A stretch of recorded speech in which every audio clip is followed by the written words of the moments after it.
Let's speak now, though, to one of our comrades over in the European Union. Charles-Henri Gallois, president of Generation Frexit, is with us because he's going to talk to us about what's going on in France right now. Charles, a very good morning to you. Bonjour. Good morning, Mike. Thank you very much for joining us, and great to hear your voice. Very interesting things happening in France at the moment. First of all, tell us a little bit about the old coronavirus situation. How's the country dealing with it? How is the economy? What's going on?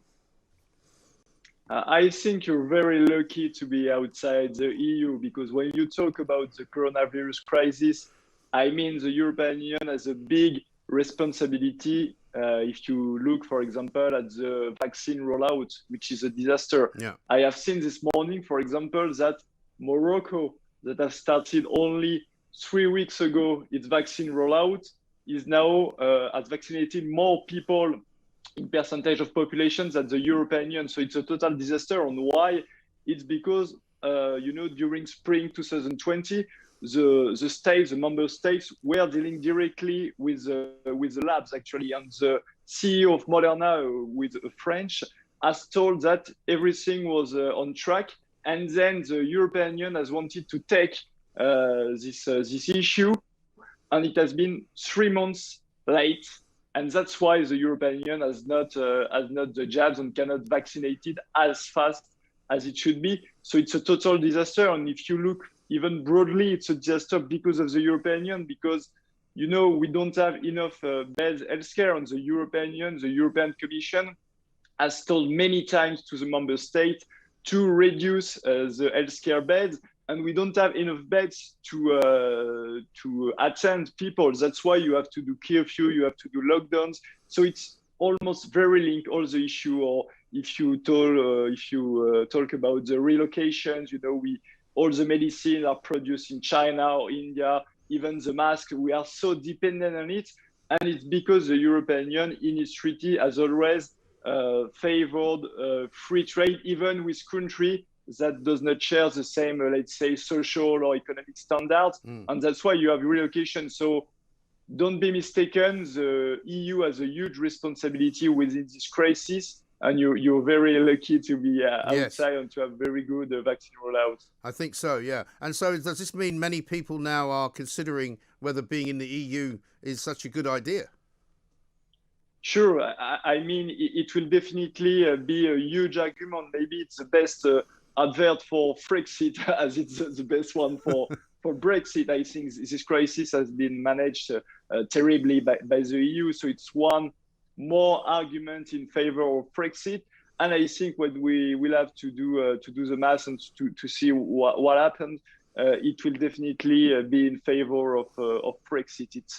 It's a bad, let's say, it's a bad moment, but it shows that the EU is not at all the vaccine, but it's a virus. So we have to struggle against this virus. Yes, exactly right. And meanwhile, the election is not too far away next year, but Emmanuel Macron is looking a little bit shaky at the moment, isn't he? The issue is he doesn't, has a big electoral basis, because even in 2017, he had only, if you looked at the people that could vote, he had only 18%, of the electorate, which is very tiny basis. But he was able to win because he faced Marine Le Pen in the second run, and against Marine Le Pen, almost everyone will win at the second run. So it's basically the issue of the French politics nowadays. It's Macron does not have a huge support, but if he will be able to face Marine Le Pen in 2022 at the second run, he may win, even if he is a minority in France. So it's like a blocked system, and I hope that we will deblock it. And what we are advocating for, it's to advocate for a French referendum on EU membership, the same as you did. And actually, we are pushing for it. We have launched a big platform for referendum, Frexit, and we hope that it will grow bigger and to offer it and to propose it to the candidate in the presidential election, the same as you had with Cameron. He was not even for Brexit, but for electoral purposes. he included it in its manifesto. So we are planning to do basically the same, and let's say the hope is that there will be a third force. Maybe it won't be a Frexit force, but they will include this referendum in their manifesto. And then if we get this referendum, I'm pretty sure that we will be able to win it. Wow, that would be quite something, because without France and Britain, the European Union falls apart completely, doesn't it? I think the euro currency will be definitely dead without France, which is the second biggest economy in it. Then the EU, maybe it can survive a few months, a few years, but I think definitely without France, which is one of the founder of the EU, and without the Great Britain, without the UK, and without France, the two main economies after Germany, I think the world project will be dead. And even geographically, France is at the center of it. I think if we are out, you will have the UK, you will have Switzerland, Norway, France, and so on. I think it will be dead. And basically, it's a great future, because don't be mistaken, you won't be isolated at all. It will be just like it was before. It means international cooperation instead of a supranational state that will decide for everything, even if you don't have common interest on one topic or another.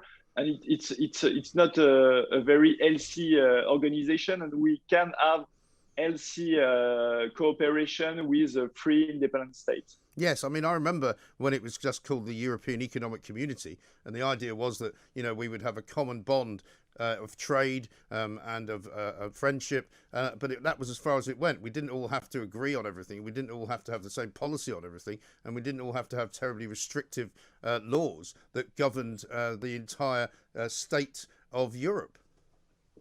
Yeah, definitely. And you can have, a free trade area between countries such as the UK, France, or Germany that are quite close in terms of social, economic standards. But even within the EU, now with the Eastern countries, you have in Bulgaria, let's say the minimum income is 260 euro per month. So you cannot be in the same free trade area with countries that don't have the same standard living. So I think we should focus on international cooperation with countries that have basically the same standards, because it helps the economy. But if you do free trade with countries where the revenue is 100 or 200 euros per month, it will bring damage to your own workers. It's not a healthy system. So we should come back to that, I think. Yes, I think so. And finally, Charles, what about the fishermen of Normandy? Because I'm told that they're not very happy with the way that the EU has kind of, in their words, given away the fishing back to Britain, and they may take their revenge on Macron as a result of that. What's their kind of feeling at the moment? The issue is France. It's the main maritime domain in the world. So we have a fishing area. The issue is, as we are in the EU, we have also, as you had in the UK, all the fishing industry of other countries that now are fishing in our waters. Because if we were just in our waters, they would be able, to live and to do trade and to fish. The issue is that we have all the fishermen also, other European countries that comes in French waters. So basically, it's a very the domain is now tiny for both French fishermen and also the other one of the Europeans. That's the main issue. I think if France was independent, we could do exactly the same as you did.